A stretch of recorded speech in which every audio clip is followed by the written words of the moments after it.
ഇന്ന് 6ാം ക്ലാസ്സിലെ മലയാള പാഠപുസ്തകം ബഷീറും ഒരു ആടും. മലയാളത്തിൻ്റെ മൗലിക പ്രതിഭയായിരുന്നു വൈക്കം മുഹമ്മദ് ബഷീർ. മലയാളിയുടെ ജീവിതം തനി പച്ചയായി അവതരിപ്പിച്ച എഴുത്തുകാരൻ. കഥകൾ വരമൊഴിയിൽ എഴുതുകയായിരുന്നില്ല ബഷീർ, വാമൊഴിയിൽ പറയുകയായിരുന്നു. ആശാനെപ്പോലെ സ്നേഹഗായകനാണ് ബഷീറും.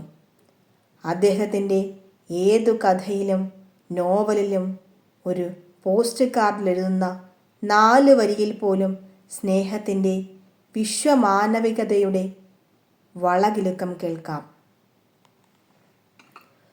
ഭൂമിയുടെ അവകാശികൾ എന്ന കഥയിൽ ഒരു ഞാഞ്ഞൂൽ പോലും ദൈവത്തിൻ്റെ മഹത്തായ സൃഷ്ടിയാണെന്നാണ് ബഷീർ പറയുന്നത്.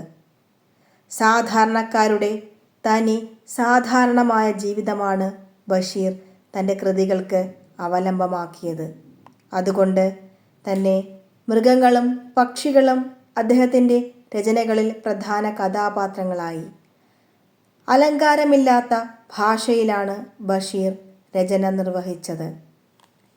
സ്വന്തം കുടുംബത്തിലുള്ളവരുടെ കഥ പറയാനായിരുന്നു ബഷീർ ഏറെ താല്പര്യം കാണിച്ചത്. എന്നാൽ അത് വായിക്കുമ്പോൾ നമ്മളും അത്തരം കുടുംബത്തിലാണ് ജീവിക്കുന്നതെന്നും തോന്നും. പാത്തുമ്മയുടെ ആട് എന്ന പുസ്തകം അതിനുദാഹരണമാണ്. ബഷീറിൻ്റെ ഭാഷ, കഥ പറയുന്ന രീതി തുടങ്ങിയവ മനസ്സിലാക്കണമെങ്കിൽ പാത്തുമ്മയുടെ ആട് ശ്രദ്ധിച്ചു വായിച്ചാൽ മതി. ഉദാഹരണമായി ഒരു ഭാഗം നോക്കുക. പാത്തുമ്മയുടെ ആടിൻ്റെ മേട് രാവിലെ തുടങ്ങി. ഏതാണ്ട് 8 മണിയായി കാണും. തലയിലും ദേഹത്തുമെല്ലാം എണ്ണ തേച്ചിട്ട് ലെങ്കോട്ടി കെട്ടി ഞാൻ കസരത്ത് ചെയ്യുകയായിരുന്നു. അപ്പോൾ മുറ്റത്ത് പിള്ളേരുടെ ഒരു ബഹളം കേട്ടു. ഉള്ളടത്തിപ്പാറു, ഉള്ളടത്തിപ്പാറു, വാലേപ്പിടി, വാലേപ്പിടി. മുള്ളണത് കണ്ടില്ല, മുള്ളണത് കണ്ടില്ല, കൊമ്പേപ്പിടി, കൊമ്പേപ്പിടി. എന്താണ് സംഗതി? ഞാൻ ജനാലയിലൂടെ നോക്കി. വലിയ വിശേഷമൊന്നുമില്ല.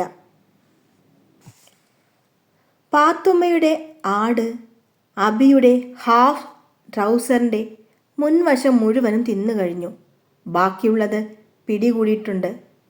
അബി ആടിൻ്റെ കഴുത്തിൽ കെട്ടിപ്പിടിച്ചിരിക്കുന്നു. പാത്തുക്കുട്ടി വാലിൽ പിടിച്ച് വലിക്കുകയാണ്. സയ്യിദ് മുഹമ്മദ് കൊമ്പിൽ പിടിച്ചിട്ടുണ്ട്. ആരിഫ അന്തം വിട്ടു നിൽക്കുന്നു. റഷീദും സുബൈദയും മറ്റൊന്നിലും ശ്രദ്ധിക്കാതെ തള്ളവിരൽ വായിലിട്ട് നുണഞ്ഞുകൊണ്ട് മുറ്റത്തിരിക്കുകയാണ്. ലൈല ആടിൻ്റെ പള്ളയ്ക്ക് പിടിച്ചുകൊണ്ട് അതിനെ ചീത്ത പറയുന്നു. ഉള്ളടത്തിപ്പാറു, ഉള്ളടത്തിപ്പാറു. ഞാൻ തോർത്തു ചുറ്റി മുറിയിൽ നിന്ന് വരാന്തയിൽ കയറി മുറ്റത്തിറങ്ങിച്ചെന്ന് ആടിൻ്റെ ചെവിയിൽ പിടിച്ച് അബിയെ വേർപെടുത്തി. അബിയുടെ ഹാഫ് ട്രൗസറിൻ്റെ മുൻഭാഗം മാത്രമല്ല, ഒരു പോക്കറ്റും ആട് തിന്നു കളഞ്ഞു. സംഗതി അറിഞ്ഞപ്പോൾ പാത്തുമ്മയുടെ ആട് കുറ്റക്കാരിയല്ല. അബിയുടെ ഹാഫ് ട്രൗസറിൻ്റെ പോക്കറ്റിൽ വെള്ളയപ്പം ഉണ്ടായിരുന്നു. ഒന്നവൻ ആടിന് കുറേ കൊടുത്തു. ബാക്കി മുൻവശത്ത് തിരുകിയിട്ട് ആടിൻ്റെ മുൻപിൽ ചെന്ന് നിന്നു തിന്നാൻ പറഞ്ഞു. ആട് അപ്പവും ഹാഫ് ട്രൗസറിൻ്റെ മുൻവശവും തിന്നു. കീശയിലുള്ളത് കീശയോടെ തിന്നു. അബി പറഞ്ഞു, ബാപ്പാ തല്ലും. അത് നേരത്തെ ഓർക്കാൻ വയ്യായിരുന്നോ? തല്ലട്ടെ. തെല്ല് കഴിഞ്ഞു. ഞാൻ പറഞ്ഞു, പേടിക്കാനില്ലടാ, ആരും പറയുകയില്ല. പാത്തുക്കുട്ടി ലൈല, സയ്യിദ് മുഹമ്മദ് എന്നിവരോട് രഹസ്യം പാലിക്കാൻ പറഞ്ഞു. ലൈലയോട് മേൽ ആരെയും ഉള്ളടത്തിപ്പാറു എന്ന് വിളിക്കരുതെന്നും ഉപദേശിച്ചു. നോവലിലെ ഒരു ഭാഗമാണിത്. ഏതൊരു മലയാളിക്കും വായിച്ചാൽ മനസ്സിലാകുന്ന ഭാഷ, യാതൊരു കൃത്രിമത്വവുമില്ലാത്ത പ്രയോഗം, ഒരു നാടകം കാണുന്നത് പോലെ ഹൃദ്യം. കേരളത്തിലെ ഏതൊരു ഗ്രാമത്തിലും കാണാവുന്ന ചില ചിത്രങ്ങളാണ് ബഷീർ വരച്ചത്. ആ വരകളിൽ ചെറുചിരി ഒളിഞ്ഞിരിക്കുന്നതും നമുക്ക് കാണാം. വായിക്കുന്ന വ്യക്തിക്ക് ആഹ്ലാദമുണ്ടാക്കാത്തതൊന്നും നല്ല രചനയല്ലെന്ന് വിശ്വസിച്ച എഴുത്തുകാരനാണ് അദ്ദേഹം. പാത്തുമ്മയുടെ ആടിലെ മറ്റൊരു ഭാഗം നോക്കുക. ഇതാരുടെ ആട്? എന്തൊരു സ്വാതന്ത്ര്യമാണ് കാണിക്കുന്നത്!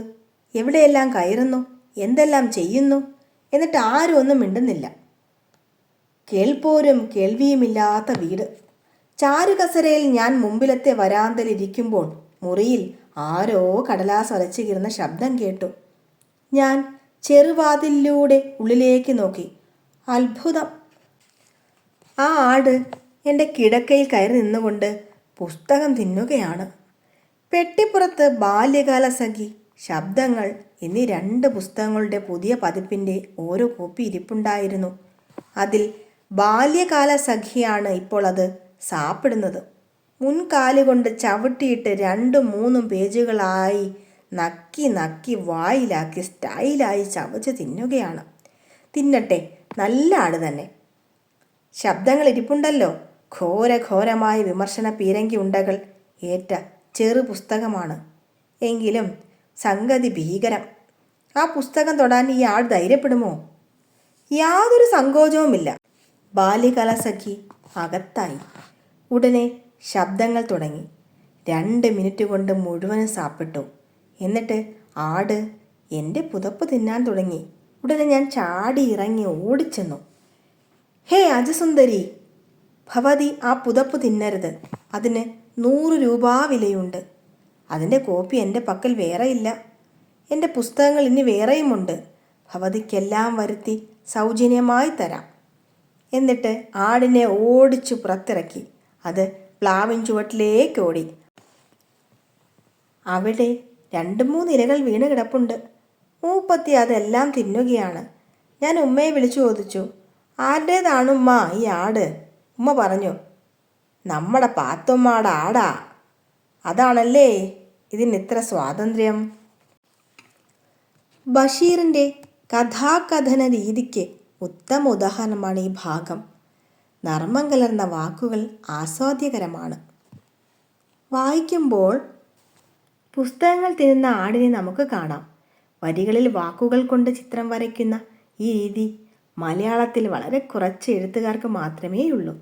ഈ രീതിക്ക് ബഷീറിൻ്റെ സ്റ്റൈൽ എന്ന പേരും ഇട്ടിട്ടുണ്ട് നിരൂപകർ. നന്ദി. നമുക്ക് മറ്റൊരു വീഡിയോയിലൂടെ വീണ്ടും കാണാം. കൊച്ചുകുട്ടികൾ കഥ കേട്ട് പഠിക്കുമല്ലോ.